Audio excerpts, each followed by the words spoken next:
अवकाळी पावसाचा कहर कायम. पुढचे 2 दिवस महाराष्ट्राला झोडपणार. ऑरेंज अलर्ट नेमका कुठे देण्यात आलाय सगळं जाणून घेऊ. गेले काही दिवस महाराष्ट्रात अवकाळी पावसाचं थैमान पाहायला मिळतंय. हवामानात झालेल्या मोठ्या बदलांमुळे कधी उन्हाच्या झळा पाहायला मिळतात तर कधी पावसाचा कहर पाहायला मिळतोय. अशा वेळी अवेळी पावसामुळे नागरिकांची चांगलीच धांदल उडाली आहे. शेतकरी सुद्धा संकटात आहे. आता पुढचे 2 दिवस सुद्धा महाराष्ट्रात अशाच प्रकारचं वातावरण असणार आहे आणि त्यानंतर पुन्हा एकदा तापमानात वाढ होऊ शकते. हवामान विभागाने पुढचे 2 दिवस कोणत्या भागांमध्ये अलर्ट जारी केलेत सगळं जाणून घेऊ. आयएमडीने जारी केलेल्या मॅपनुसार 1 तारखेला महाराष्ट्रातील जवळपास सगळ्याच जिल्ह्यांमध्ये येलो अलर्ट आहे. नागपूर, गोंदिया, भंडारा, गडचिरोली या जिल्ह्यांमध्ये येलो अलर्ट आहे, म्हणजेच विजांसह पाऊस पडेल. अमरावती, यवतमाळ, वर्धा आणि चंद्रपूरमध्ये ऑरेंज अलर्ट देण्यात आलाय. या भागांमध्ये मेघगर्जनेसह मुसळधार पाऊस बरसेल असा अंदाज व्यक्त करण्यात आलाय. नंदुरबार, धुळे, जळगाव, संभाजीनगर, अहिल्यानगर, बीड, जालना, परभणी, हिंगोली, वाशिम, नांदेड या सगळ्या भागांमध्ये, उत्तर महाराष्ट्र आणि कोकणातील सगळ्याच जिल्ह्यांमध्ये 1 तारखेला पावसाची शक्यता वर्तवण्यात आली आहे. 2 तारखेला सुद्धा महाराष्ट्रात अशाच प्रकारचं हवामान असेल असा अंदाज हवामान विभागानं वर्तवलाय.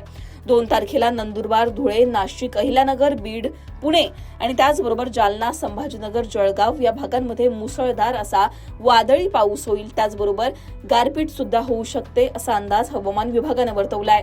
विदर्भातील सगळेच जिल्हे, त्याचबरोबर कोकणातील सगळे जिल्हे, त्याचबरोबर सोलापूर, सांगली, लातूर, धाराशिव या सगळ्या जिल्ह्यांमध्ये सुद्धा येलो अलर्ट जारी करण्यात आलाय. या भागांमध्ये सुद्धा हवामान विभागानं पावसाची शक्यता वर्तवली आहे.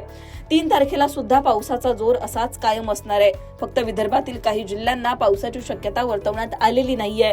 विदर्भामध्ये गोंदिया, भंडारा, नागपूर, वर्धा, अमरावती, अकोला, वाशिम, बुलढाण्यात पाऊस नसेल, पण दुसरीकडे यवतमाळ, चंद्रपूर, गडचिरोली या भागांमध्ये पावसाची शक्यता वर्तवण्यात आली आहे.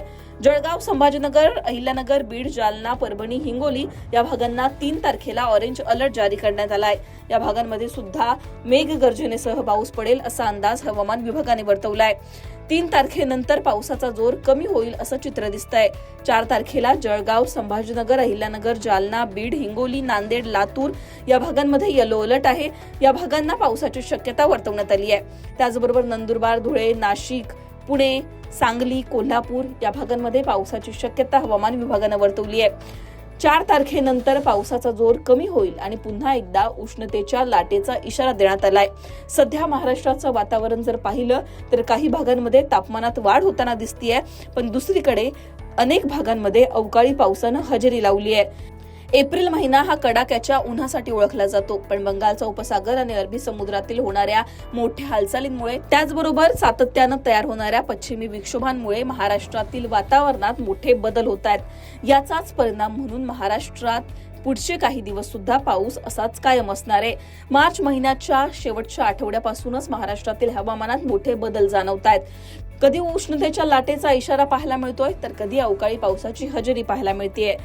4 तारखेनंतर महाराष्ट्रातल्या वातावरणात पुन्हा एकदा बदल होऊन उष्णतेच्या लाटेचा इशारा देण्यात आलाय, पण त्याआधी म्हणजेच पुढचे काही दिवस महाराष्ट्रात असाच पावसाचा कहर पाहायला मिळणार आहे. सध्या तुमच्या भागात काय परिस्थिती आहे, तिथे कशा प्रकारचं वातावरण आहे, तुमच्या भागात पाऊस पडतोय का हे कमेंटमध्ये सांगा. लोकमतला सबस्क्राईब केलं नसेल तर सबस्क्राईब करायला विसरू नका.